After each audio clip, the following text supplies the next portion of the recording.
The phone rang at 3:47 a.m. When I saw my brother Marcus's name on the screen, I knew something was wrong. What I didn't know was that the call would lead to the most shocking betrayal of my life. "Mom's gone," he said, his voice hollow. "Heart attack. She didn't make it." The words hit me like ice water, but what came next cut even deeper. "The lawyer wants everyone here tomorrow for the will reading. Don't bother coming, though. You're not in it." Before we jump back in, tell us where you're tuning in from, and if this story touches you, make sure you're subscribed, because tomorrow I've saved something extra special for you. Preparing and narrating this story took us a lot of time, so if you are enjoying it, subscribe to our channel. It means a lot to us. Now back to the story. 23 years. That's how long I'd been sending money home, every month without fail, even when I could barely afford groceries for myself. Every birthday, every holiday, every emergency, I was there. And now, standing in my tiny studio apartment in Seattle, 1,500 miles from home, I was being told I didn't even deserve to say goodbye properly. But I went anyway. Call it stubbornness, call it denial, or maybe just the need to look them in the eye when they shut me out. I booked the first flight to Kansas City, my credit card groaning under the weight of the last-minute fare. During the flight, I kept replaying Marcus's words. "Don't bother coming. You're not in it." How did he already know what was in the will? Why was he so certain? And why did he sound almost pleased? The family home looked exactly the same as when I'd left at 18. Same peeling white paint, same crooked mailbox, same oak tree I used to climb when Dad's drinking got too bad. But everything felt different now. Colder, like even the house knew I wasn't welcome anymore. I pulled up just as the lawyer's car was leaving. Marcus stood on the porch, arms crossed, wearing Dad's old watch, the one Mom said would go to the eldest child. That should have been my first warning. "Couldn't stay away, could you?" he said, not even pretending to grieve. My sister Rebecca appeared behind him, clutching a manila envelope. She at least had the decency to look uncomfortable. "Mia, you shouldn't have come. It's done. The will was read an hour ago." "An hour ago?" I checked my phone. The funeral home said it was at 2. It's barely noon. Marcus shrugged. "Schedule changed. Family only." Family only. The words stung more than they should have. After everything I'd done, everything I'd sacrificed, I wasn't even considered family anymore. "I want to see it," I said, my voice steadier than I felt. "The will. I have a right to know." Rebecca glanced at Marcus, who nodded slightly. She handed me the envelope with shaking hands. "There's nothing for you, Mia." Mom made sure of that. I opened it right there on the porch, my hands trembling. The legal language blurred together, but certain phrases jumped out like accusations. "To my son Marcus, the house and all properties within. To my daughter Rebecca, all personal. Effects and jewelry. To various charities the sum of..." My name appeared exactly once, in a single devastating sentence. "To my daughter Mia Chen, I leave nothing, as she has already taken enough from this family." Already taken enough? I had to read it 3 times before the words fully registered. Taken enough? Every month for 23 years, I'd sent home at least $500, sometimes more. When Mom's car broke down, I paid for the repairs. When Rebecca needed braces, I covered what insurance wouldn't. When the roof leaked, when the furnace died, when Marcus wrecked his truck, every single time, I was the one they called. And I always answered, "This can't be right," I whispered. But Marcus was already smirking. "Oh, it's right. Every word of it. Mom finally saw you for what you are. A drain on this family. Always throwing your money around, trying to make us feel small. Well, guess what? She saw through it." "A drain?" I wanted to laugh, Or scream. Maybe both. I supported this family. Nobody asked you to, Marcus cut in. Nobody needed your charity. You think sending checks makes you better than us? Living in your big city, looking down on everyone back home? Big city. I lived in a studio apartment the size of Mom's kitchen. I hadn't bought new clothes in 2 years. Every extra penny I had went back to them. The irony might have been funny if it didn't hurt so much. Our cousin Elaine pulled up then, eyes red from crying. She'd always been close to Mom, spending weekends, at the house even after her own parents moved to Florida. She got out of her car slowly, saw me, and something flickered across her face. Guilt? Surprise? Mia? I thought you weren't. I mean, they said you couldn't make it. Who said that? I asked, but I already knew the answer. Elaine looked between us, clearly uncomfortable. The funeral was yesterday, honey. Didn't anyone tell you? Yesterday. They'd already buried my mother and no one had bothered to tell me. The betrayal hit me in waves, each one worse than the last. First the will, now this. They'd planned it all, orchestrated my complete exclusion from my own mother's death. We didn't want a scene, Rebecca said quietly. You know how emotional you get. Emotional? Was that what they called it when I broke down crying after Dad's funeral? When I begged them to get help for his drinking before it killed him? When I pleaded with Mom to leave him after the 3rd time he'd put her in the hospital? If caring was emotional, then yes, I was guilty. I turned to leave, my legs unsteady. There was nothing left for me here. But as I reached my rental car, Elaine called after me. Wait, Mia, wait. She hurried over, glancing back to make sure. The others had gone inside. There's something you need to know. Before she died, your mom, she was acting strange, confused. She kept asking for you. Don't, I said, my hand on the car door. Just don't. I can't hear this right now. No, listen. Elaine grabbed my arm. She made me promise to tell you something. She said to check. Her sewing room. Said you'd understand. The sewing room. Mom's sanctuary where she'd spend hours making quilts for charity auctions, curtains for neighbors who couldn't afford them, Halloween costumes for every kid in the neighborhood. I'd helped her organize it during my last visit, 3 years ago, before things got really bad between us. Why didn't you say anything inside? I asked. Elaine's face went pale. Because Marcus said if I told you, he'd make sure I never saw the kids again. But this isn't right, Mia. None of this is right. She pressed something into my hand, a small key on a faded ribbon. She gave me this the day before she died. Said to give it to you if anything happened. I'm sorry I didn't speak up before. I'm so sorry. Then she was gone, hurrying back to her car before Marcus could see her talking to me. I sat in the rental car for a long time, staring at the key. It was brass, old-fashioned, the kind that might open a jewelry box or a diary. The ribbon was one I recognized, from a dress Mom had made me for my high school graduation.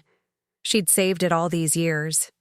I should have left then, driven straight to the airport and never looked back. But something made me stay. Maybe it was Elaine's words, or the key warm in my palm, or just the simple fact that after 23 years of devotion, I deserved answers. I waited until dark. The house had been in our family for 60 years. I knew every creaky board, every stubborn lock. The spare key was still under the fake rock by the back door, right where it had always been. Marcus's truck was gone, probably at the bar celebrating his inheritance. Rebecca's car was in the drive, but her bedroom light was off. The house smelled like Mom, lavender and vanilla, with that underlying scent of fabric softener she always used too much of. I moved through the dark kitchen, past the table where I'd done homework, past the counter where she'd taught me to make pie crust. Every step was a memory, every shadow a ghost. The sewing room was at the back of the house, barely bigger than a closet. Mom had claimed it when Rebecca moved out, turning it into her creative haven. The door was locked, which was odd. Mom never locked anything, but the key Elaine gave me fit perfectly. Inside, everything looked normal at first. Bolts of fabric lined the walls, organized by color just the way she liked them. Her sewing machine sat under its cover, threads arranged in their wooden rack. But something was different. A quilt I didn't recognize hung on the far wall. A family tree design, with names and dates embroidered in gold thread. Our family, going back 4 generations. And there was my name, right where it should be, with beloved daughter stitched beneath it. So she hadn't erased me entirely. That was something, at least. I was about to leave when I noticed a corner of the quilt was loose. Behind it, barely visible, was the edge of something metallic. I pulled the quilt aside and found a small safe built into the wall. The same key that opened the door also opened the safe. Inside were 3 things that would change everything. A letter in Mom's handwriting, a USB drive labeled for Mia, and a manila folder thick with documents. I took them all and left through the back door, my heart pounding. Back at my hotel room, I spread everything across the bed and started with the letter. Mom's handwriting, usually so neat, was shaky, like she'd been upset when she wrote it. My dearest Mia, if you're reading this, then they succeeded, and I'm so sorry. I should have been stronger. I should have protected you better. By now you've seen the will. The fake one Marcus made me sign. He said if I didn't, he'd make... Sure, you never saw me again. He had power of attorney by then, and I was so tired of fighting. But I couldn't leave you with nothing, not after everything you've done. The truth is in the video. Please forgive a weak old woman who loved you more than you'll ever know. Fake will. Power of attorney. The pieces were starting to come together, forming a picture I didn't want to see. With trembling hands, I plugged the USB drive into my laptop. There was a single video file, dated just 2 weeks before her death. I clicked play. My mother's face filled the screen. She was in her sewing room, sitting in the chair I'd bought her last Christmas. She looked fragile, older than her 70 years, but her eyes were clear and determined. This is Helen Chen, and I am of sound mind, she began, her voice stronger than I'd heard it in years. I'm making this video because I know what's coming, and I need someone to know the truth. My son Marcus and daughter Rebecca have been stealing from me for years. Not just money, though that's been happening too, but something worse. They've been stealing my relationship with my daughter Mia. She held up a stack of cards, birthday cards, Christmas cards, letters, all from me, all unopened. Every letter Mia sent, they intercepted. Every call she made, they blocked. They told her I didn't want to speak to her. They told me she was too busy with her fancy city life to bother with her old mother. Lies. All lies. The room spun. All those unanswered calls. All those unreturned letters. I'd thought she was angry with me for leaving, for choosing college over staying home. But she'd never gotten any of them. Marcus started when he got power of attorney last year, Mom continued. Said it was for my own good, after I had that small stroke. But it wasn't about my health. It was about the money. He found out how much Mia had been sending all these years, how much she'd sacrificed for us, and he wanted it all. He knew that if I died, everything would be split 3 ways. Unless... She paused, wiping tears from her cheeks. Unless he could convince me to cut her out entirely, but I wouldn't. I couldn't. So he did something else. He started controlling my medication. The doctor said I needed blood pressure pills, but Marcus gave me something different. Something that made me confused, made me sign things I didn't understand. The will he made me sign, it's not legal. I was coerced. I was drugged. My hands shook so badly I had to pause the video. Mom kept going, detailing dates, times, describing how they'd isolated her, turned family members against me with lies about my supposed abandonment. She showed bank statements, my money, deposited into accounts she couldn't access. She showed medical records, prescriptions filled but never given to her correctly.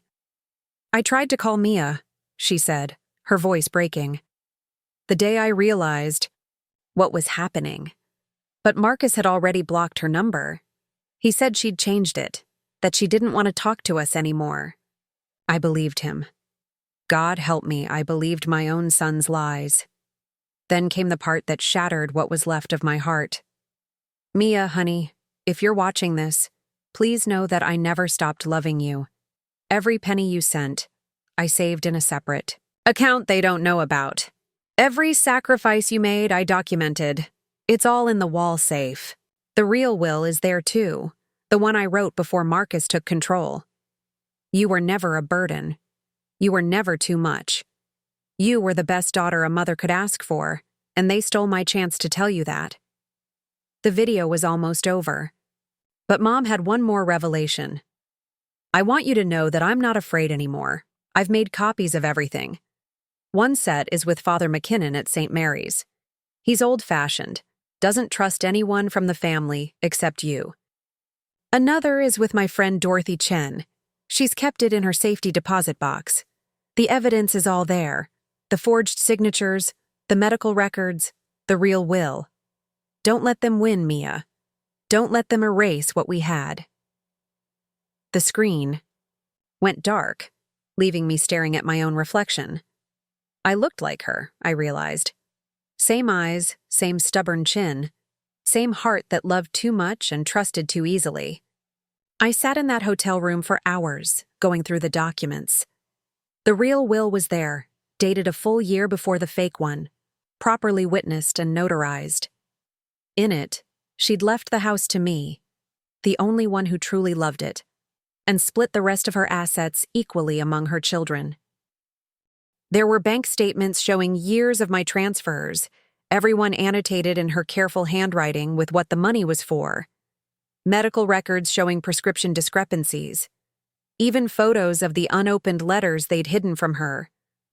But what broke me completely was a small notebook at the bottom of the folder. Letters to Mia I can't send, it said on the cover. Page after page of her thoughts, her love, her confusion about why I'd abandoned her. The last entry was dated the day before she died. I hope she knows I never stopped waiting for her to come home. I did go home, Mom. Too late. But I came. The next morning, I called Father McKinnon. He was expecting me, he said. Had been expecting me for 2 weeks, ever since Mom had given him the envelope. She knew they'd try to keep you away, he said sadly. Made me promise to wait for you, no matter how long it took. Dorothy Chen lived in the Vietnamese district of Kansas City, in a narrow townhouse squeezed between a nail salon and a grocery store that sold durian fruit. She opened the door before I could knock, as if she'd been watching for me from the window. Despite sharing a surname, we weren't related, just another coincidence in a story full of calculated moves. You look like her, Dorothy said simply, studying my face. Same eyes, same way of carrying hurt. She led me to her kitchen, where documents covered every surface. The safety deposit box contents were all there, organized with the precision of someone who understood the weight of evidence. Dorothy poured tea without asking if I wanted any, her movements careful and deliberate. Your mother came to me 6 months ago, she began, settling across from me. She was lucid that day. The medications weren't as strong. She knew what was happening, knew she was running out of time. Why didn't she go to the police? I asked, warming my hands on the ceramic cup. Dorothy's smile was sad. With what? Proof? A son controlling his elderly mother's finances? Happens all the time. Marcus was careful at first. Small things. Intercepting mail, screening calls. By the time it escalated, She was already too deep in their web. She pulled out a leather journal, its pages yellowed with age. She kept records of everything. Every missed dose, every forged signature, every lie they told her about you. Look at this. The entry was dated 6 months ago. Mia called today. Marcus said it was a telemarketer, but I heard her voice before he hung up. My daughter was crying. I could hear her calling for me, but he wouldn't let me answer. He said it was for my own good, that she only called when she needed money. But Mia never asked for anything. She only ever gave. The truth of it hit me like a physical blow.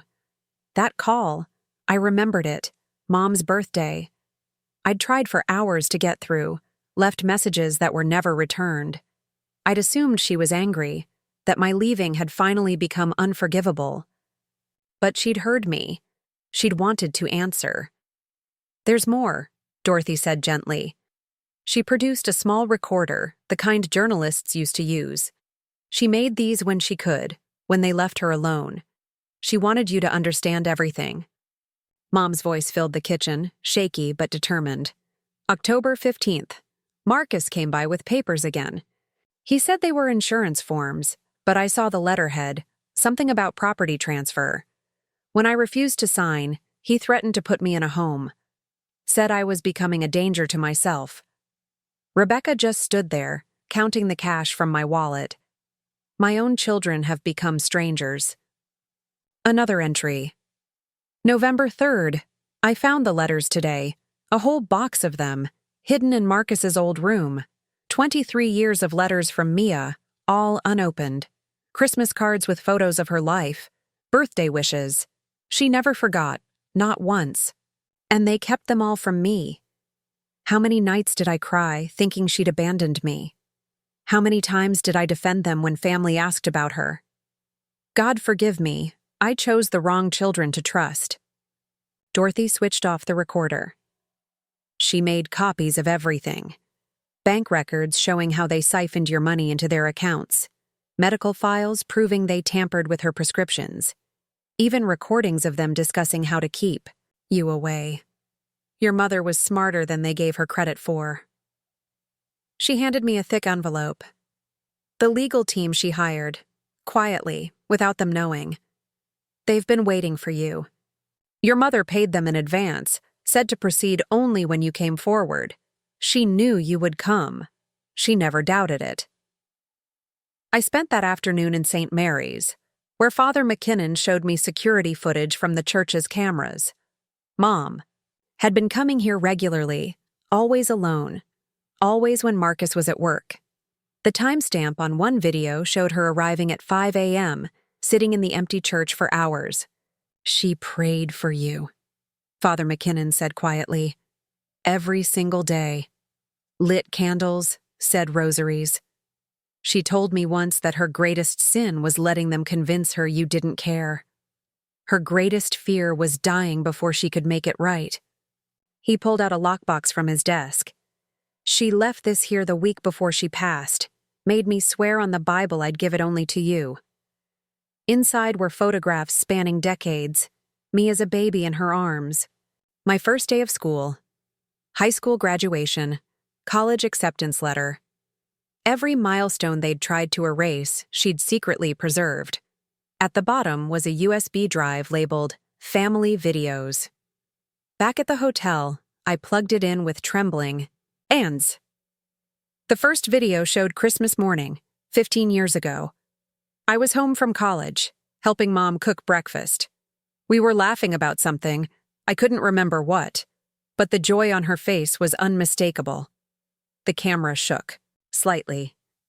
Dad must have been filming despite his hangover. Look at my girls. His voice slurred from behind the camera. Always in the kitchen together. The next clip was my college graduation. They'd told me they couldn't afford to come, that the trip was too expensive. But there they were in the crowd, Mom wiping tears as I walked across the stage. She'd been there. They'd been there. And somehow, that had been erased from our shared history. Video after video showed the truth they'd tried to bury. Family dinners where I was the one keeping peace. Holidays where my gifts were the only ones under the tree. The Thanksgiving I'd spent my last $100 on groceries so we could have a proper meal, only to hear years later that I'd never contributed to family gatherings. But it was the last video that revealed everything. Mom was in the hospital, just after her minor stroke. The image was grainy, obviously filmed in secret. Marcus and Rebecca stood by her bed, speaking in hushed tones while they thought she was unconscious. "The power of attorney goes through next week," Marcus said. "Once that's done, we can start redirecting Mia's payments." "What if she finds out?" Rebecca asked, nervously twisting her hands. "She won't. Mom's confused enough now that we can tell her anything. Mia abandoned her, remember? Too busy with her important city life to care about family. By the time Mom's gone, we'll have everything set up. The house, the accounts, all of it." "And Mia?" Marcus's smile was cold. "What about her? She chose to leave. She made her choice. This is just karma." The camera shifted slightly, and I could see Mom's face. Her eyes were open, aware. She'd heard everything. The betrayal by her own children. The plan to steal not just money but memories. The look in her eyes wasn't confusion. It was heartbreak. I called the law firm Dorothy had mentioned. Anderson, an associate specialized in elder abuse and estate fraud. Jennifer Anderson herself took my call, her voice warm but professional. "We've been expecting you, Ms. Chen. Your mother retained us 6 months ago. She was quite thorough in her preparations.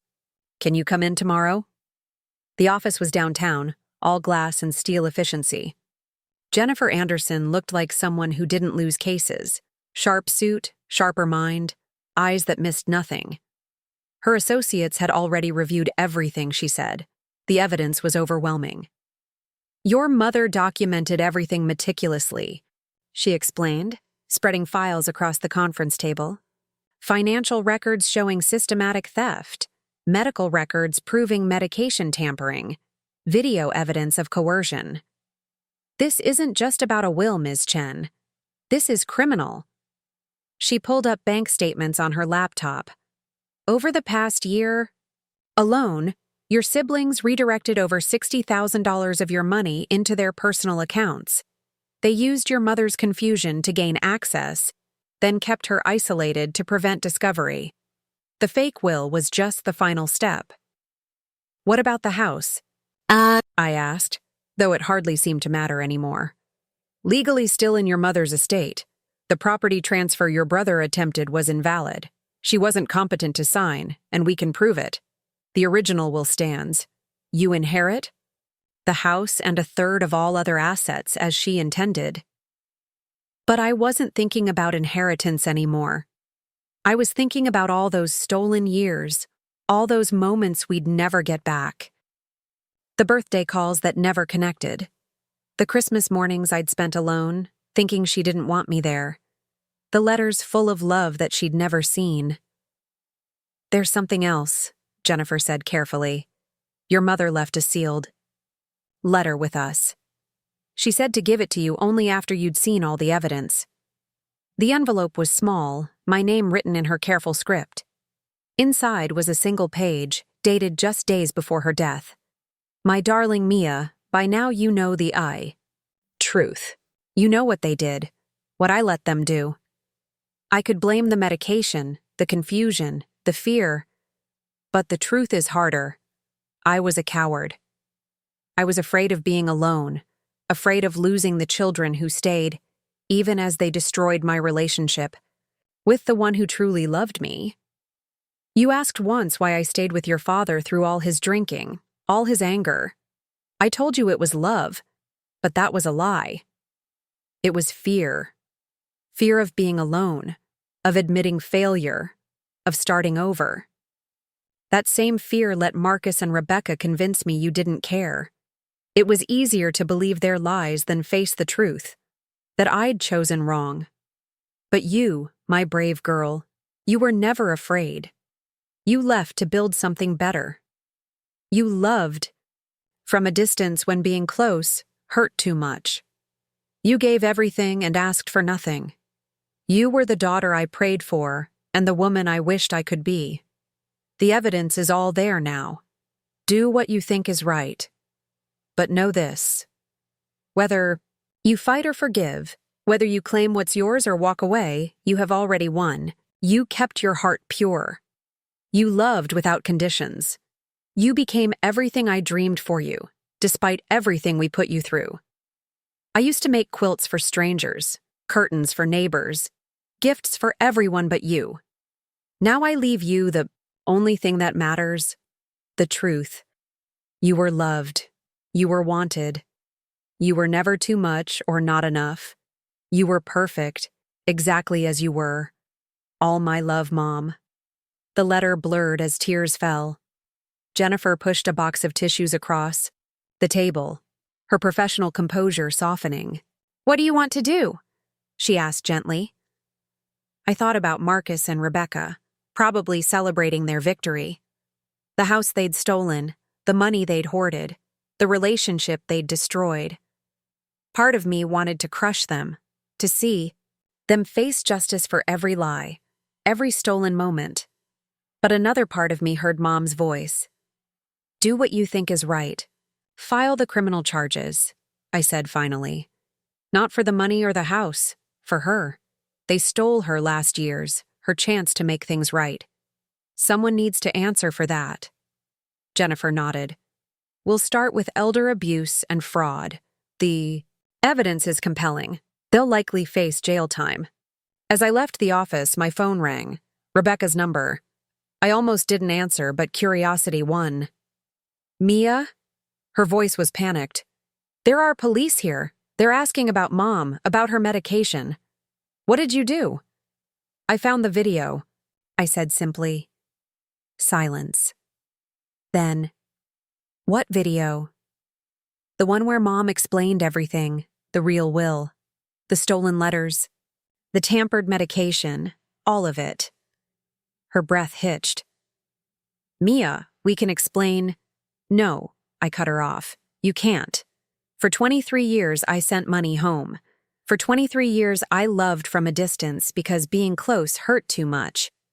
And you stole all of it. Not just the money, the time, the relationship, the chance to say goodbye properly." "We were here," she exploded. "We stayed. We took care of her while you ran off to live your life.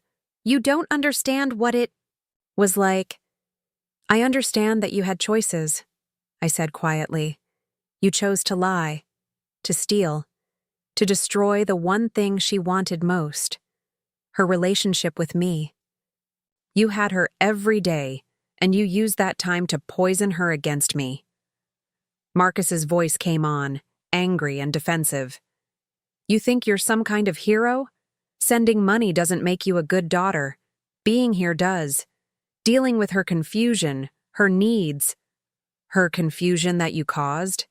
Her needs that you manipulated? Save it for the judge, Marcus." I hung up and turned off my phone. There would be more calls, more accusations, more attempts to justify the unjustifiable. But I was done listening.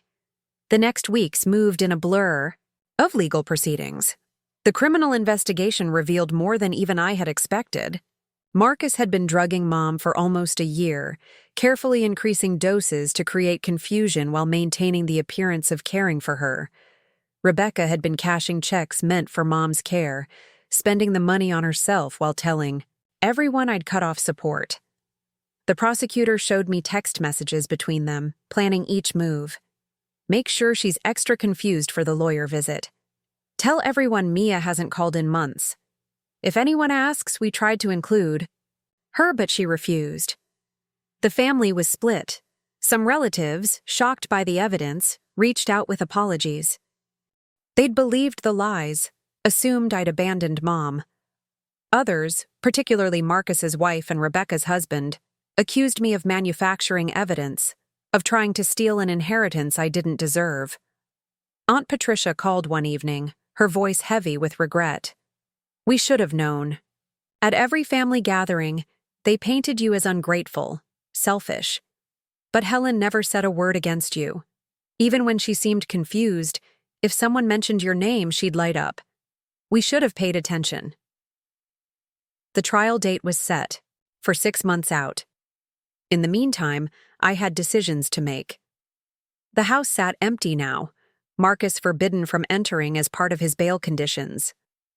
Rebecca had moved in with her husband's family, her own home seized as evidence of fraud. I stood in Mom's sewing room again, this time in daylight. Her quilts lined the walls, gifts for strangers, warmth for others. On her workbench was an unfinished project, a quilt with squares representing different flowers. My birth flower, the aster, was prominently featured in purple silk. Under the fabric, I found her design notes. For Mia's wedding someday, each flower from our garden talks. Purple asters for patience and wisdom, sunflowers for loyalty, forget-me-nots for faithful love. She probably won't want some old-fashioned quilt, but I'll make it anyway, just in case she comes home. Dorothy visited while I was sorting through things. She brought soup and stories, filling the silence with memories of my mother's strength. She talked about you constantly, Dorothy said, folding fabric squares. Even when they convinced her you didn't call, she'd say things like, Mia would love this pattern, or I should save this for when Mia visits. Deep down, she never believed their lies completely. Father McKinnon came by with church ladies who'd known Mom. They shared their own stories, how she'd helped with fundraisers, made clothes for families who couldn't afford them, organized meal trains for the sick. The woman I was discovering through others' memories was exactly the mother I'd always known, just hidden beneath layers of manipulation. The real test came when Marcus's lawyer contacted me. They wanted to settle out of court, drop the criminal charges, they suggested, and they'd return everything they'd taken. The house, the money, all of it. Think about it, the lawyer urged. Trials are messy. Family secrets become public. Your mother's reputation. My mother's reputation is exactly why we're going to trial, I interrupted. She spent her last years believing her daughter abandoned her. Her own children drugged her, isolated her, stole from her. Everyone should know what kind of woman she really was, and what kind of people they really are. The trial began on a cold February morning.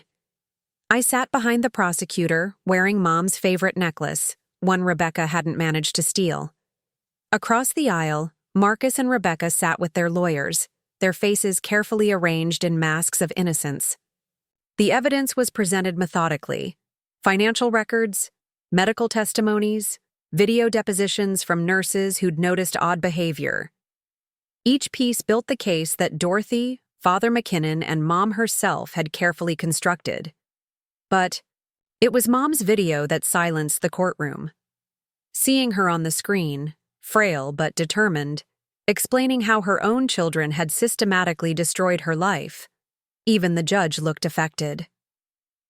I'm making this recording because I know I don't have much time, she said, her voice clear despite everything.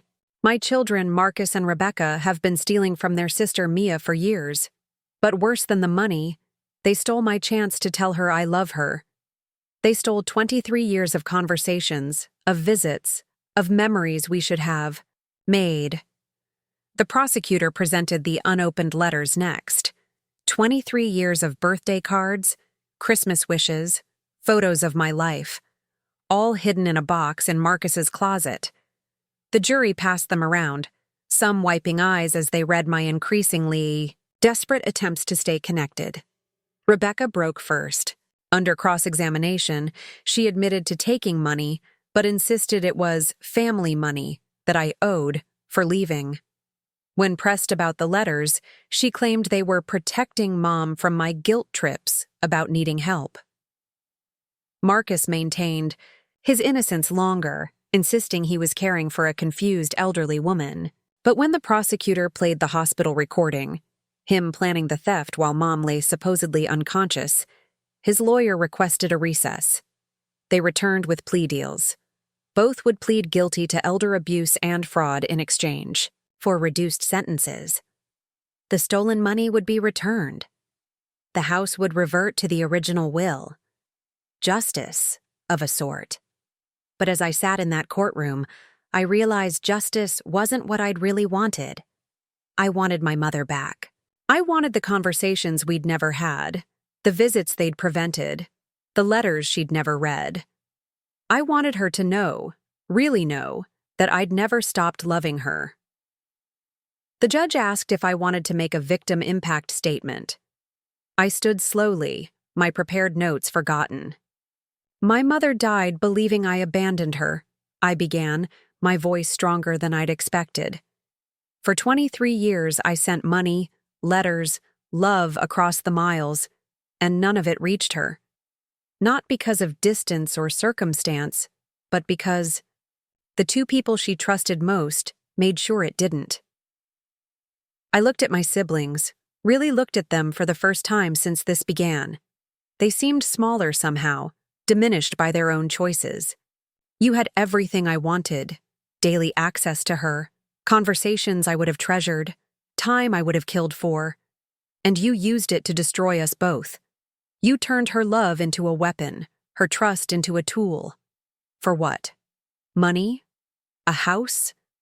Things that never mattered? My voice broke slightly, but I continued. She died thinking I didn't care. That's the crime you can't pay back. That's the theft that can't be undone. I hope the money was worth it. I hope the house feels like home. Because you traded our mother's last years of happiness for things, and now that's all you have left. The sentences were handed down. 5 years for Marcus, 3 for Rebecca, with possibility of parole. The newspaper called it a landmark, elder abuse case. The community called it a tragedy. I called it too little, too late. But life moves forward, even when the past feels unfinished. I decided to keep the house, not as an inheritance but as a restoration. Every room held memories they'd tried to taint. The kitchen where we'd cooked together became bright again. The sewing room transformed into a studio where I finally had space to create. I found more videos as I cleaned. Happy ones from before the theft began. Mom teaching me to sew, proud when I mastered a difficult stitch. Dad, sober for once, helping me with homework. Even Marcus and Rebecca appeared, younger, before greed twisted them into strangers. The money was returned gradually as assets were liquidated. I used it to establish the Helen Chen Memorial Fund at St. Mary's, providing assistance for elderly victims of family fraud.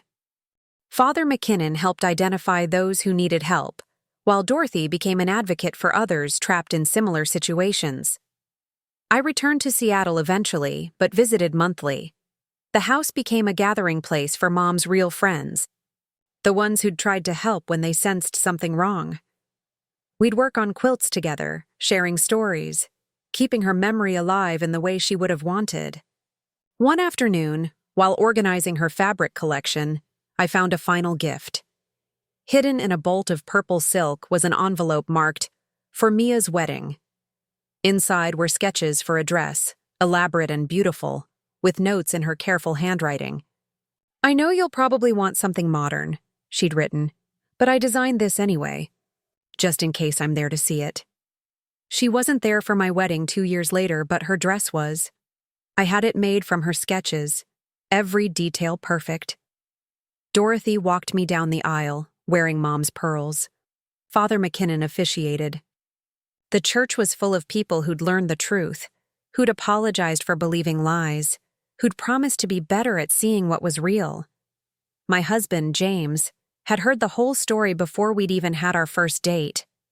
I needed someone who understood the weight I carried, the guilt of surviving betrayal, the pain of love interrupted. He held me through nightmares about unopened letters and helped me write new ones to Mom that I'd never send.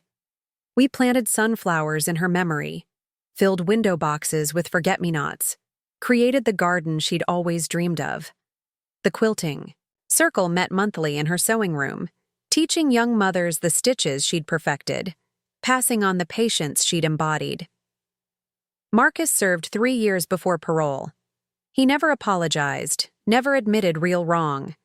His wife divorced him, took the kids, started fresh somewhere else. I heard he worked construction now, living in a small apartment, all his schemes amounting to nothing. Rebecca wrote me once from prison. A long, rambling letter about unfairness, about sacrifice, about staying versus leaving. She still didn't understand that geography had nothing to do with love. That presence meant more than proximity. I didn't respond. Some conversations were too late to start. The extended family gradually reconciled. Cousins who'd been poisoned against me reached out, sharing their own memories of Mom, admitting they should have questioned the narrative. Aunt Patricia became a regular at the quilting circle, her guilt transformed into fierce protectiveness of the truth. "We failed her," Patricia said one evening, working on a communion quilt for the church. "We saw what we were told to see, believed what was easy to believe. But you never gave up. 23 years of rejection, and you kept sending love into the void." But it wasn't a void, I realized. Every letter might have been hidden, every call blocked, but the love itself had traveled. It lived in the guilt that eventually broke Rebecca, in the fear that made Marcus sloppy, in the determination that drove Mom to hide evidence even as her mind clouded. Love like that doesn't disappear. It waits. It persists. It finds a way. 5 years later, I stood in Mom's sewing room, my studio now, finishing a quilt for the women's shelter. Each square told a story of resilience, of love surviving betrayal, of truth outlasting lies. The purple asters were prominent, patient, and wise, just as she'd planned. My daughter, 3 months old, slept in the corner, wrapped in the baby blanket. Mom had hidden away. Another gift discovered too late, another love preserved in fabric and thread. I'd named her Helen, hoping she'd inherit the strength without the sorrow. James found me there as evening fell, the last sunlight turning the threads golden. "The quilting circle's here," he said softly. "Dorothy brought that soup you like." I nodded, taking one last look at Mom's journal, open to an entry I'd read 100 times. Mia called today. I heard her voice before Marcus hung up. She was singing Happy Birthday, the way she did when she was little. My heart broke and mended all at once. Someday she'll know I heard her. Someday she'll know I never stopped listening. I had proof now, evidence and trials and vindication. The house was mine, the money returned, the truth revealed. But none of that matched the value of knowing this one simple thing. She heard me. Through all the silence, all the distance, all the lies, she heard me. And in the end, being heard was all that mattered. Being loved, despite everything. Being held in someone's heart so firmly that no amount of manipulation could truly break the bond. They'd stolen time. They'd stolen words. They'd stolen chances. But they couldn't steal the love itself. That lived on in purple silk and careful stitches, in hidden letters and secret recordings, in the courage of a dying woman who refused to let lies be the final story. I closed the journal and joined the circle of women in the kitchen. We worked in comfortable silence, each stitch a meditation on memory, each pattern a promise to pay attention, to see truth, to protect love. Outside, the sunflowers turned their faces to the setting sun, and somewhere in their golden hearts, I could feel her smiling. The morning of the sentencing arrived with unexpected spring warmth. I stood outside the courthouse, holding baby Helen, when a woman I didn't recognize approached. She was elderly, well-dressed, with eyes that held familiar pain. "You're Mia Chen," she said. It wasn't a question. "I'm Sandra Morrison. I've been following your case. My son did something similar to me. But I didn't have evidence like you did. I didn't have someone as brave as your mother preparing for the truth." She touched Helen's tiny hand gently. "I lost everything. Not just money, my dignity, my other children's trust, my faith in family. Watching your story unfold, seeing justice actually happen. It's given me hope. Sandra wasn't alone.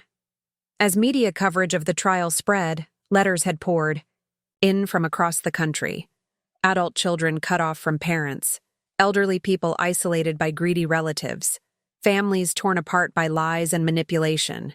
Each story different in details but identical in pain. Love used as a weapon, trust transformed into a trap. The prosecutor had warned me about this. High-profile elder abuse cases often become catalysts, she'd said. Victims see that justice is possible. They find their voice. Inside the courtroom, I noticed new faces among the familiar ones. Sandra sat in the back row. Near her, a young man held hands with an elderly woman, another family finding courage in our story. The ripple effects of Mom's bravery were spreading wider than she could have imagined. Marcus entered in handcuffs, orange jumpsuit replacing his usual arrogant suits. Prison had aged him a decade in months. His lawyer had submitted letters requesting leniency, from his ex-wife, surprisingly, asking the court to consider their children's need for a father, even a flawed one. Rebecca followed, smaller somehow. Her confidence evaporated. She'd lost weight, her hair graying at the roots. When our eyes met, something flickered there. Regret? Understanding? Or just fear of consequences finally made real? Judge Harrison called the session to order. She'd presided over the entire trial with a combination of professional detachment and barely concealed disgust at the evidence presented. Today, her expression was grimmer.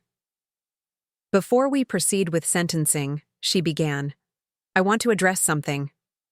This case has generated significant public attention, and rightly so. Elder abuse, particularly by family members, is often invisible. Victims are isolated, evidence is hidden, and society assumes family bonds prevent such cruelty. She looked directly at my siblings. This case proves otherwise. It demonstrates how those closest to us can cause the deepest harm, how love and trust can be exploited by those who should protect them most fiercely. The prosecutor stood to present final arguments for sentencing. She detailed not just the financial crimes but the emotional devastation, the years of manufactured estrangement, the deliberate cruelty of hiding letters, the systematic destruction of a mother-daughter bond. The defendants stole more than money, she argued. They stole time. They stole memories. They stole a dying woman's chance to reconcile with her daughter. They stole a daughter's opportunity to comfort her mother. These are thefts that cannot be repaid. Marcus's lawyer countered with pleas for rehabilitation over punishment. He painted Marcus as a man overwhelmed by responsibility, caring for an aging parent while struggling financially. The medication tampering was misguided but well-intentioned, an attempt to manage Mom's difficult personality. I wanted to laugh at the absurdity. Mom's difficult personality? The woman who made quilts for strangers, who organized fundraisers, despite her own struggles, who loved unconditionally even when that love was weaponized against her. Rebecca's lawyer took a different approach, focusing on her secondary role. She was influenced by her older brother, he argued. A follower, not a leader. Her crimes were serious but born from weakness, not malice. When offered the chance to speak before sentencing, Marcus stood slowly. For a moment, I thought he might finally apologize, might finally acknowledge what he'd done. Instead, he launched into a self-pitying monologue about sacrifice and burden, about being the one who stayed while I lived my life. I gave up everything for our mother, he said, voice breaking with manufactured emotion. My career opportunities, my freedom, my youth. While Mia sent checks from her comfortable distance, I dealt with reality. I earned what I took. The courtroom stirred uneasily. Even his lawyer looked uncomfortable. Judge Harrison's expression hardened further. Rebecca's statement was shorter, but no less revealing. I'm sorry for the pain caused, she said, reading from prepared notes. I was caught up in a situation that spiraled beyond my control. I wish things had been different. Not sorry for what she did. Sorry for the pain caused. The passive voice of someone who still couldn't accept responsibility. When asked if I wanted to respond, I stood carefully, shifting Helen to my hip. She gurgled softly, tiny fingers grasping at my necklace. Mom's necklace. I've thought a lot about forgiveness, I began. My mother believed in it deeply. She forgave my father's drinking, his violence, his failures. She forgave friends who disappointed her, family who judged her. She even forgave you too, right up until the end. I paused, looking at them directly.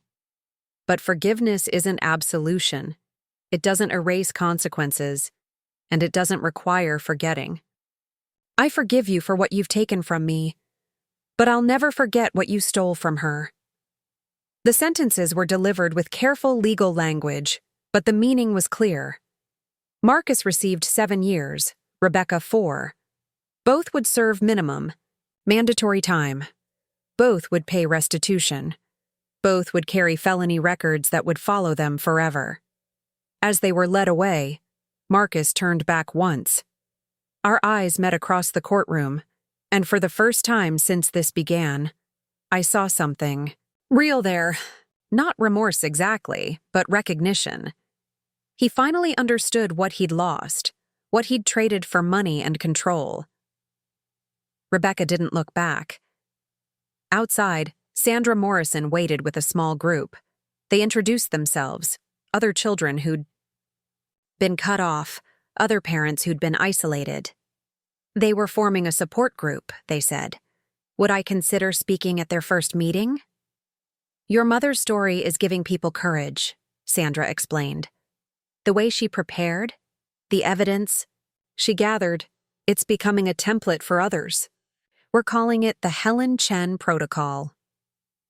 The Helen Chen Protocol. Mom would have been embarrassed by the attention, but pleased by the purpose. I agreed to speak, to share not just our story, but the practical steps she'd taken to preserve truth. That evening in Mom's sewing room, I started a new project. Not a quilt this time, but a memory book. I'd decided to transcribe all her hidden letters, all the videos, all the evidence that had saved us. Not for court this time, but for Helen. For the granddaughter who would never meet her but who deserved to know her strength. Dorothy arrived with dinner and news. The Elder Abuse Task Force had used our case to secure funding for a new program. Social workers would be trained to spot signs of family fraud. Banks would implement protocols for unusual account activity in elderly customers. Accounts. The ripples kept spreading. She's still protecting people, Dorothy marveled, reading through the task force proposal. Still taking care of others, even now. Father McKinnon called with his own update. The Memorial Fund had received an unexpected donation, a massive check from a tech executive who'd read about our story. His own mother had been victimized similarly, he wrote, but without Mom's foresight, they'd had no recourse. He wants to ensure other families have the resources to fight back, Father McKinnon explained. He specifically mentioned being moved by Helen's courage in documenting everything while under such pressure. The fund could now offer legal assistance, private investigators, and safe housing for elderly people escaping abusive family situations. Mom's personal tragedy was becoming a shield for others. Weeks turned to months. I returned to Seattle but kept the house in Kansas City, traveling monthly for the quilting circle and support group meetings. The women who gathered there had become family in ways my blood relatives never were. At one meeting, a new member arrived, a young woman named Christina, whose grandmother was being isolated by an uncle. She clutched a folder of documents, hands shaking as she described intercepted mail and redirected Social Security checks. I don't know if I have enough proof, she whispered. What if no one believes me? I sat beside her, remembering my own desperation in that hotel room, discovering the truth too late. Start documenting everything, I advised. Every blocked call, every excuse for why you can't visit. Record conversations if your state allows it. Build your case like you're preparing for war, because in a way, you are. The group rallied around her, sharing strategies and resources. Within months, Christina's grandmother was free, the uncle facing charges. Another family saved by Mom's template. The first anniversary of the trial arrived with unexpected peace. I stood in the garden we'd planted, Helen toddling between the sunflower stalks. She had Mom's eyes, that same penetrating gaze that saw through pretense to truth. James joined us, carrying the mail. Among the usual bills was a thick envelope with familiar handwriting. Rebecca's. "Do you want me to open it?" he offered. I shook my head, slitting the envelope myself. Inside were pages of cramped writing, very different from her trial statement. "Mia," it began, "I know I have no right to contact you. I'm not writing for forgiveness or understanding. I'm writing because prison gives you time to think, and I've finally understood something. You asked once why we did it. At the trial, I couldn't answer honestly. The truth is uglier than greed. We were jealous, not of your success or your life, but of her love for you. Even when we convinced her you'd abandoned her, even when we showed her your unopened letters as proof of your indifference, she never stopped loving you more. We were there every day, and you were a ghost she preferred to our reality. Do you understand how that felt? To compete with a memory and lose? To poison her against you and watch her still light up at your name? I'm not excusing what we did. I'm just finally admitting why. We wanted her to love us the way she loved you. Instead, we made her last years miserable, trying to force something that was never ours to take. I dream about those letters now. All those words of love we kept from her. Sometimes I wonder if she knew, deep down, if that's why she prepared so carefully. Not just to protect you, but to punish us with the truth. I don't expect a response. I just needed you to know that I finally understand what we stole. Not money, not property. We stole her chance to die surrounded by the love she craved most. We stole your chance to hold her hand at the end. We stole goodbye. I'll carry that weight forever. It's heavier than any sentence the court could give. Rebecca? I read it twice, then folded it carefully. James watched my face, concerned. Are you okay? I picked up Helen, who was reaching for a butterfly. She finally gets it, I said quietly. Too late, but she understands. That night, I added Rebecca's letter to Mom's memory book. Not for forgiveness, but for completeness. The full story included the aftermath, the recognition, the weight of consequences beyond legal punishment. The support group had grown to 3 chapters across the state. Sandra Morrison had become a fierce advocate, testifying before the legislature about strengthening elder abuse laws. She carried a photo of Mom in her wallet, she told me, next to pictures of her own grandchildren. Your mother saved my family, she said simply. Her courage gave me permission to fight back.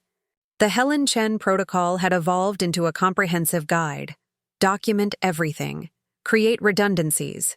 Establish safe contacts outside family circles. Use technology, cloud storage, email backups, recorded conversations where legal. Most importantly, trust your instincts. If something feels wrong, it probably is.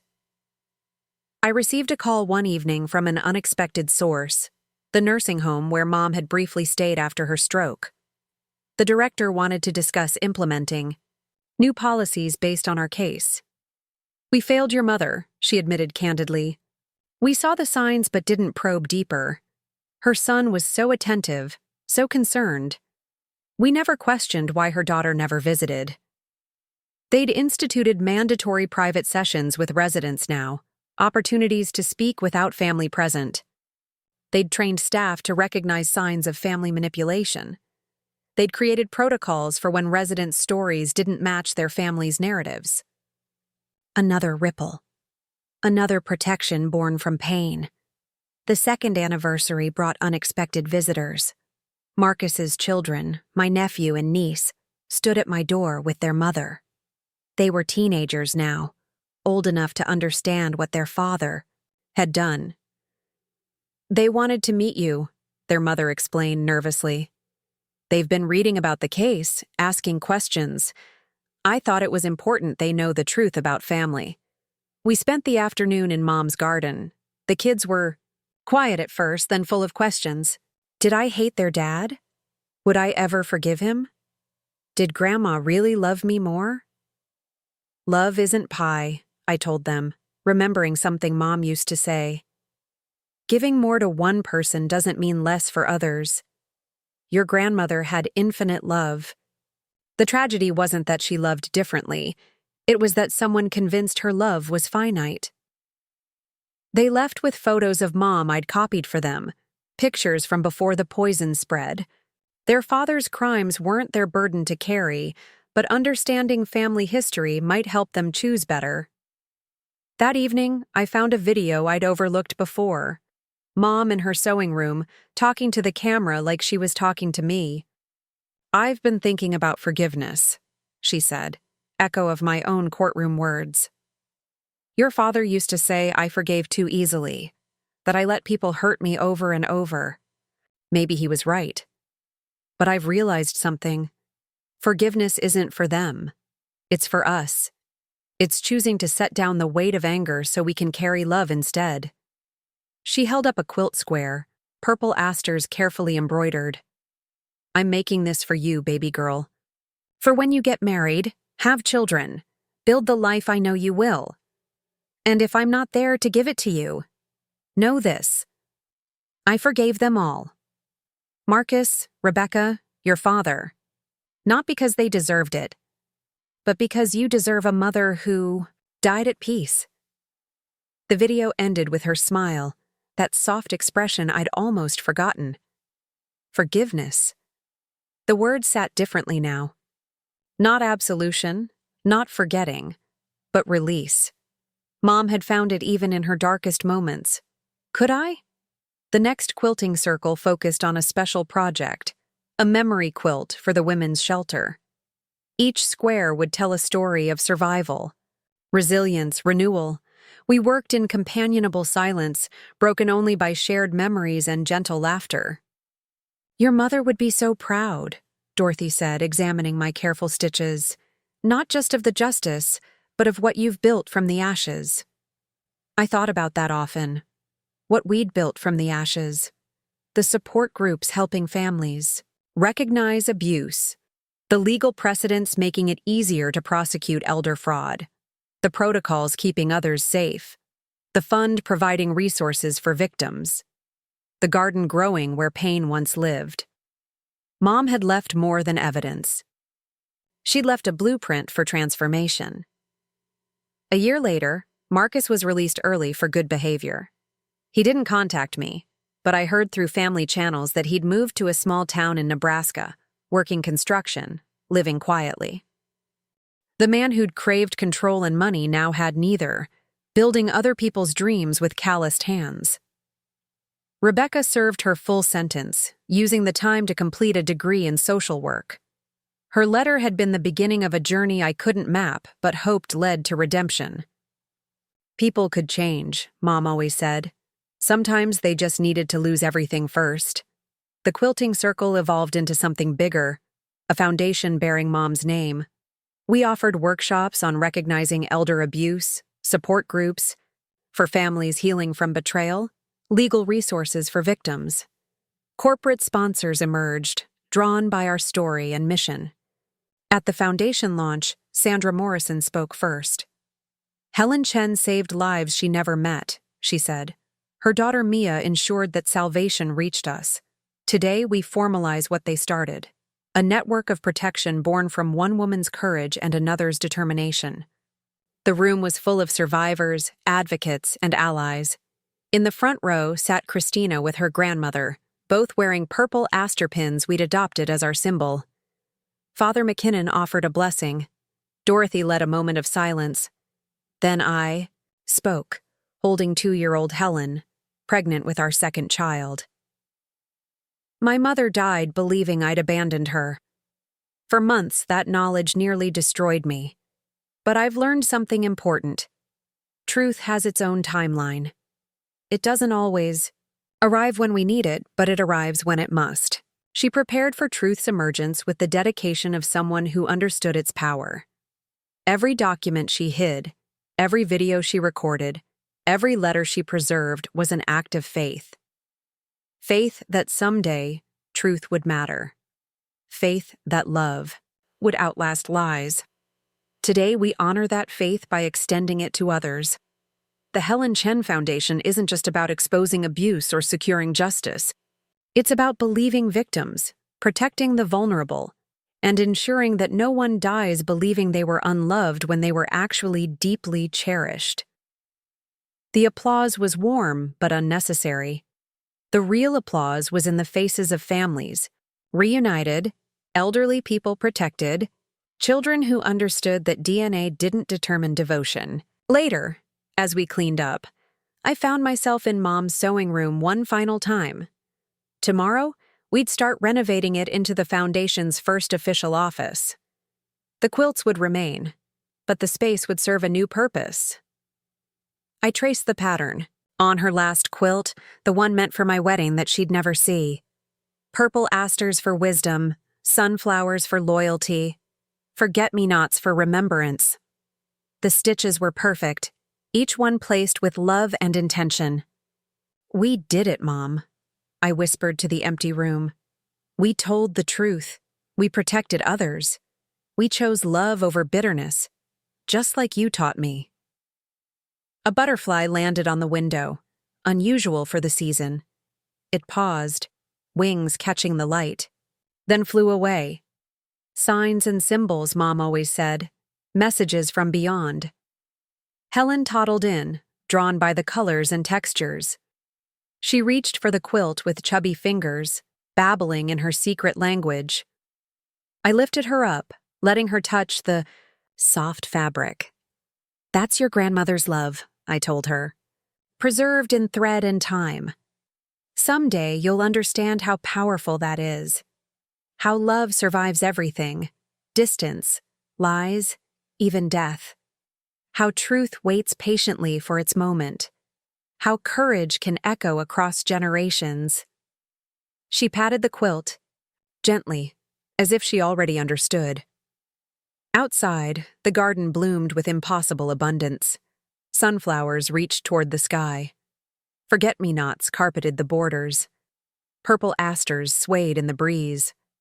Everything Mom had planted in secret was finally growing in the light.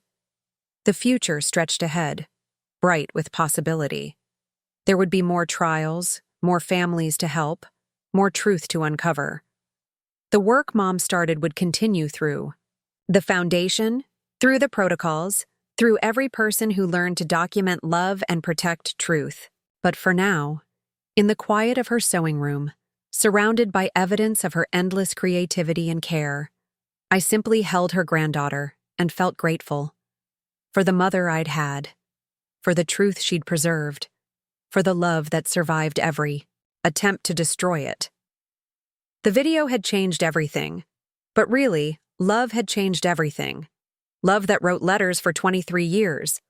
Love that hid evidence while being drugged and confused. Love that chose truth over comfortable lies. Love that waited patiently in purple silk and careful stitches for its moment to bloom. 5 years had passed since the trial that changed everything. The Helen Chen Foundation now occupied a renovated Victorian house 3 blocks from Mom's home, its purple aster logo prominent on the weathered brick. What started in her sewing room had grown into something that would have overwhelmed her humble nature, but fulfilled her deepest wishes, protecting the vulnerable, strengthening families, and ensuring love reached its intended destination. On this particular morning, I arrived early to prepare for our annual conference. 300 attendees from across the country would gather to share strategies, heal together, and honor those we'd lost to family betrayal. The keynote speaker was someone I never expected to see again: Rebecca. She'd written 6 months earlier, not to me directly, but to the foundation. Her letter was different from the prison correspondence. This one carried weight beyond guilt. It carried purpose. "I've spent 3 years in social work," she'd written, "specializing in family reconciliation and elder care. I can't undo what I did, but I can prevent others from making the same choices. If you'll have me, I'd like to speak at the conference. Not as Marcus's sister or your betrayer, but as someone who understands the mindset of abusers because I was one." The board had debated fiercely. Some saw it as an insult to victims. Others recognized the unique perspective she could offer. In the end, Dorothy cast the deciding vote. "Helen would have wanted this," she'd said simply. She believed in redemption until her last breath. Now, watching Rebecca enter the building, I saw how completely she'd changed. Gone was the defensive posture, the calculating eyes. She moved with the careful humility of someone who'd learned the weight of their actions. "Mia," she said, stopping a respectful distance away. "Thank you for this chance." "It's not about chances," I replied carefully. "It's about helping families avoid what we went through. Can you do that?"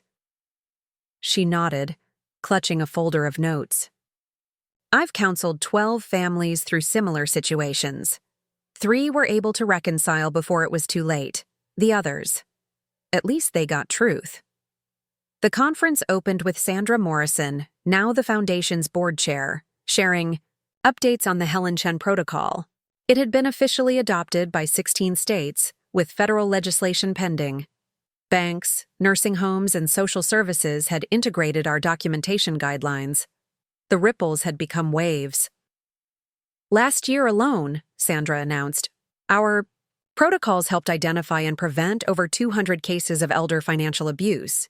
That's 200 families spared what we endured, 200 elderly people protected, 200 chances for truth to prevail over greed." The first panel focused on legal reforms. The prosecutor from our case, now a national advocate for elder justice, outlined new precedents our trial had set. Video evidence was more readily accepted. Medical professionals were required to report suspicious prescription patterns. Adult children had clearer paths to investigate concerns about isolated parents. Then came the support group testimonials. Christina spoke about her grandmother, now thriving in her own apartment with proper care. A man from Portland shared how the protocol helped him document his brother's theft before it destroyed their mother's estate. Each story reinforced the same truth. Love, properly armed, could defeat greed. During lunch, I walked the memorial garden we'd created behind the building. Each planted flower represented a victim who died believing lies about their loved ones. Mom's section was the largest, purple asters surrounding a simple stone that read, "Helen Chen, Mother, Truth Teller, Protector of Others." Rebecca found me there, maintaining that careful distance. "I come here sometimes," she admitted quietly. "Not when you're around, but late evenings, when it's quiet. I tell her things I should have said when she was alive." "What things?" "That she was right. That love isn't measured in proximity. That Mia was the daughter she deserved, and we were the burden she endured." Her voice broke slightly. "That I'm sorry I made her choose between her heart and her presence. She chose her heart. It just took me too long to understand that." We stood in silence, 2 women connected by blood and separated by choices, finding something like peace in a garden built on truth. The afternoon session was Rebecca's moment. The auditorium fell silent as she took the stage. I sat in the back with James and our children, Helen, now 5, and Michael, 3. They didn't know their aunt yet. Maybe someday. "My name is Rebecca Chen Williams," she began, her voice steady but humble. 5 years ago, I helped steal my mother's last years of happiness. I convinced her that her most devoted daughter had abandoned her. I participated in financial fraud, emotional manipulation, and the systematic destruction of a family. I am not here as a victim. I am here as a perpetrator who wants to help you recognize the signs before it's too late. The audience shifted, uncomfortably. This wasn't the usual survivor story. This was darker, more challenging. A view from inside the abuse. Elder abuse by family members follows patterns, Rebecca continued, clicking through slides that must have been painful to create. It starts small, intercepting mail, screening calls, protecting the elderly person from stressful contact. Each action seems justified in isolation. Mom gets upset when Mia calls. Dad doesn't need to see these bills. They're confused anyway. We're helping. She detailed the escalation with clinical precision. How helpers become controllers. How protection becomes isolation. How small lies grow into alternate realities that even the perpetrators begin to believe. My brother and I told ourselves we were the good children. We stayed. We sacrificed. We deserved compensation for our time. When you're inside that mindset, every check that arrives from the absent sibling feels like an insult. She thinks money replaces presence. She's buying forgiveness. We do the work. She gets the glory. A woman in the front row was crying. Others took careful notes. This inside perspective was invaluable, however uncomfortable. The turning point is always medication, Rebecca explained. Once you start controlling what they take, when they take it, you can shape their reality. Confusion becomes a tool. Memory lapses become opportunities. You tell yourself it's temporary, just until the will is settled, just until things are fair. She showed a photo then, Mom in her sewing room, looking directly at the camera with those clear, knowing eyes. But here's what perpetrators never expect: the clarity that breaks through. The moment your victim sees truth despite everything you've done. Helen Chen had that clarity. She documented everything while we thought she was helplessly confused. She outwitted us even as we controlled her medication. Love gave her strength we couldn't drug away. The presentation continued for an hour. Practical signs for families to watch for, legal steps to take early, how to document concerns without alerting abusers. When Rebecca finished, the applause was scattered but genuine. She'd done something harder than seeking forgiveness. She'd made herself useful to prevention. During the break, several attendees approached her with questions. Adult children worried about siblings, elderly people concerned about their own vulnerability. She answered each with patience and precision, the expertise of someone who'd studied their own failures. The final session focused on healing and moving forward. I took the stage, looking out at faces I'd come to know over the years. The walking wounded, Dorothy called us. The ones who survived family betrayal but carried invisible scars. My mother used to say that love wasn't pie, I began, finding familiar faces in the crowd. Giving more to one person didn't mean less for others. It took me years to understand she was right about love, but wrong about trust. Trust is pie. Once someone takes more than their share, there's less for everyone else. I talked about the challenge of rebuilding after betrayal. How do you trust family again? How do you stop seeing potential theft in every request for help? How do you love without armor? The answer isn't to stop trusting, I said, pictures of my children appearing on screen. It's to trust smarter. Document everything not from paranoia, but from wisdom. Create transparency, not from suspicion, but from love. Build networks beyond blood, because family is about choice, not just genetics. I shared what I'd learned about perspective and time, how Marcus's early release had tested my capacity for peace, how Rebecca's transformation challenged my assumptions about change, how Mom's video evidence had taught me that truth might be delayed, but rarely stays buried forever. Some of you are here because, like me, you discovered betrayal too late. Others are here to prevent it. But we're all here because someone chose greed over love, control over care, lies over truth. We can't change their choices.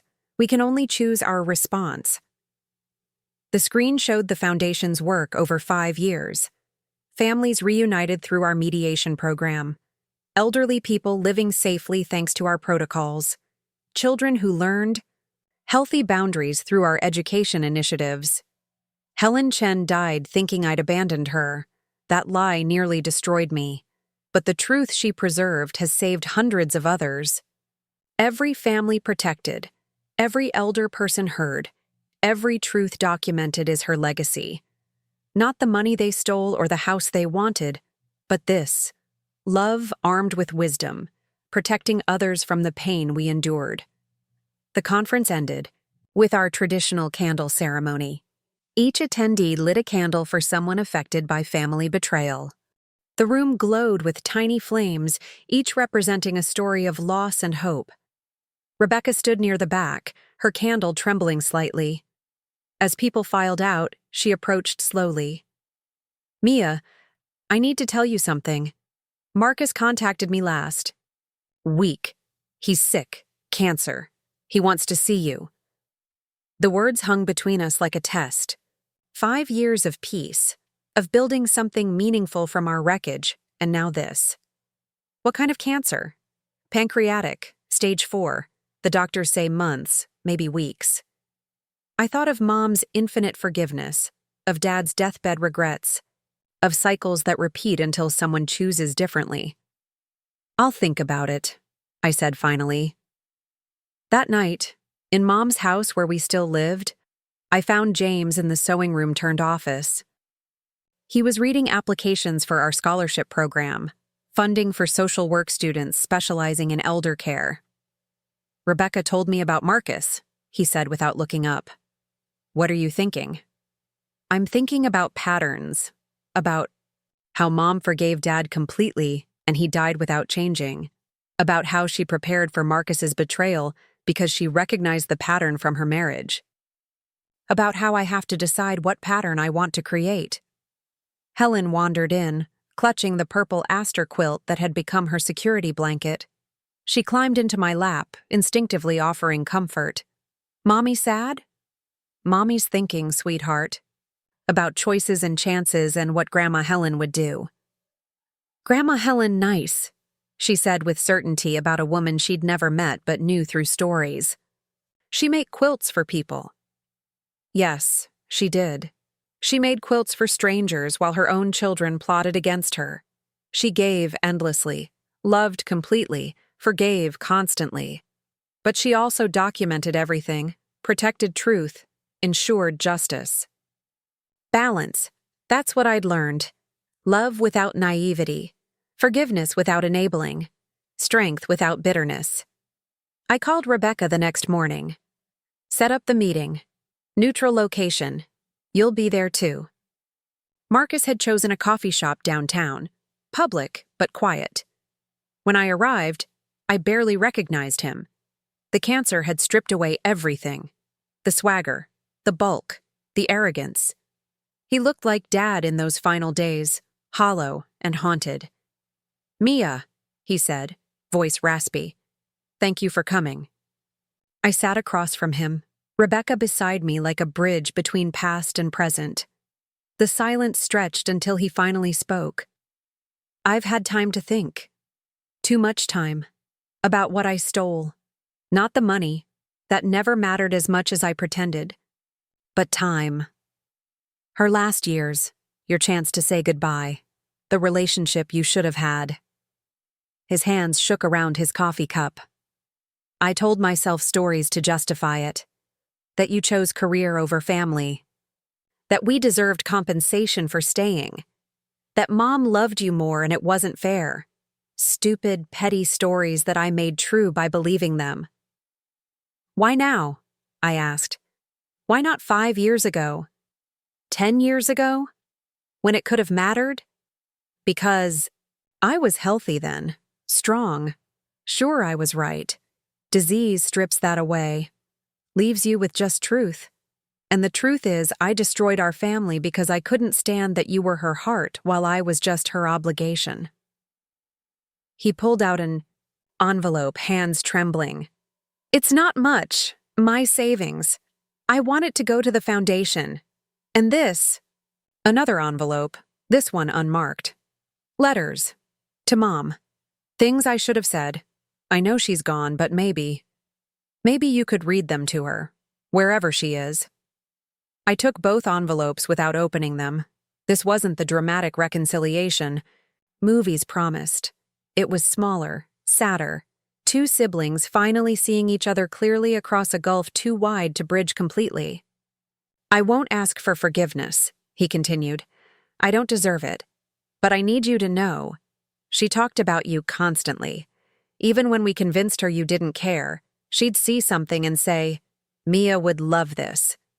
You were always there, even when we tried to erase you.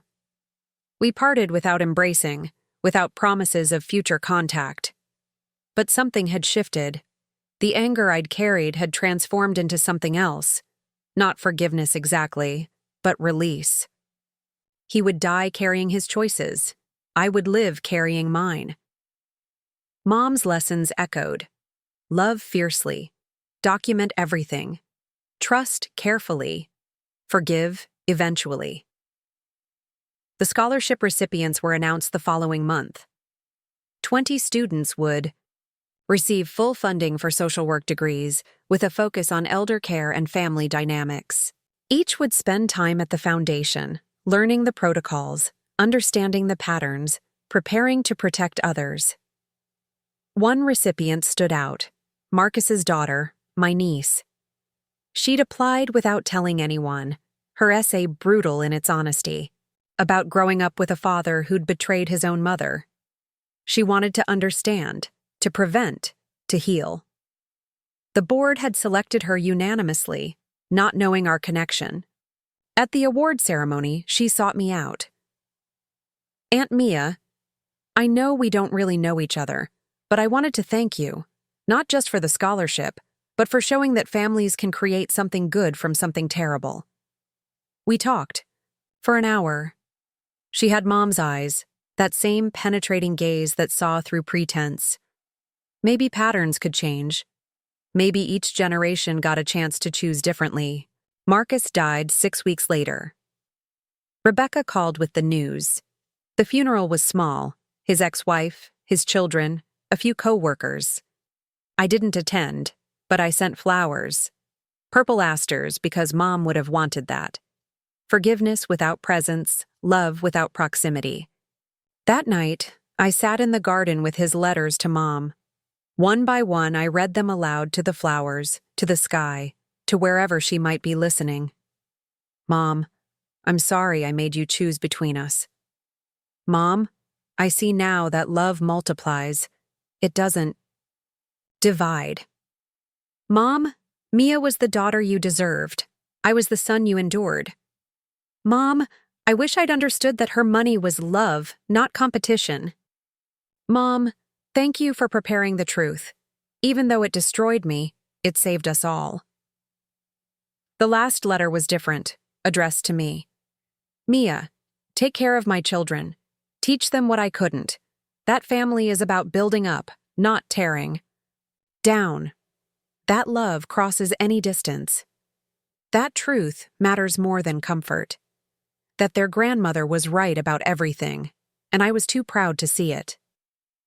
I burned the letters one by one, watching smoke carry his words skyward. Somewhere, I hoped Mom received them. Somewhere, forgiveness and understanding met in the space between earth and heaven. The Foundation's 5th anniversary gala drew hundreds. Senator Williams announced that the Helen Chen Elder Protection Act had passed committee. Banks reported a 40% decrease in elder financial fraud using our protocols. The memorial garden had expanded to 3 full acres. In my speech, I held the purple aster quilt Mom had made for my wedding. It had covered Helen as a baby, comforted Michael through nightmares, and now served as a symbol of love preserved through betrayal. 5 years ago, I stood in a hotel room watching a video that shattered my world. My mother, drugged and isolated, had found strength to document truth. That truth led to justice, but more importantly, it led to this: a movement that protects the vulnerable and gives voice to the silenced. I looked out at the crowd, Rebecca in the front row, preparing to take over our Midwest operations, Sandra Morrison, whose fierce advocacy had changed laws, Christina, now a social worker herself, hundreds of faces representing thousands of lives touched by Mom's courage. Helen Chen died believing a lie about her daughter's love, but the truth she preserved has ensured that hundreds of others won't suffer the same fate. Every protocol we've developed, every family we've protected, every truth we've documented is her legacy. Not the money or property my siblings fought over, but this: love armed with wisdom, truth defended by courage, families protected by those who understand the cost of betrayal. The quilt caught the light as I held it up. She stitched this for my wedding, never knowing if she'd see it. But she stitched it anyway, because love hopes even when evidence suggests otherwise. That's what we do here. We hope, we protect, we document. We believe that truth will surface, that love will endure, that families can heal. The applause lasted long enough for me to compose myself. Afterward, at the reception, I watched Rebecca teaching new volunteers the intake procedures.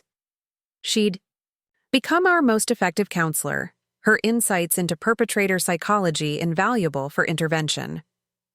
Dorothy approached, now in her 80s, but still sharp. "Your mother would be so proud," she said, watching the crowd. "Not just of what you've built, but of who you've become. Strong without bitterness, just without vengeance, loving without naivety." As the evening wound down, I stepped into the garden. The purple asters were in full bloom, their delicate petals catching moonlight. Somewhere in the distance, a church bell tolled. 5 years since the video changed everything. But really, 28 years since I'd left home, carrying love, across miles while family was twisted into weapon against us both. The pain had transformed into purpose. The betrayal had become a blueprint for protection. The stolen years had somehow multiplied into countless saved relationships. My phone buzzed, a text from a number I didn't recognize. "Ms. Chen, I'm Sarah Gonzalez from Miami. My mother is showing signs like your protocol describes. Her caregiver, son, won't let me visit. I've started documenting everything like your guide says. Thank you for showing us we're not alone." Not alone. That was the gift Mom had given, even in death. Through her videos, her evidence, her careful preparation, she'd ensured that no one else would watch their parent die believing lies about their love. I typed back quickly. "Contact our Miami chapter tomorrow. Ask for Patricia.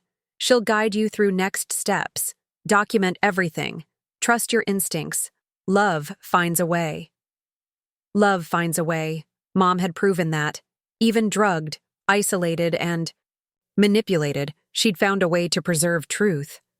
Even facing death with her children's betrayal fresh, she'd found strength to protect me. Even now, years after her funeral, her love continued to shield others. Helen appeared beside me, drawn by the garden's evening magic.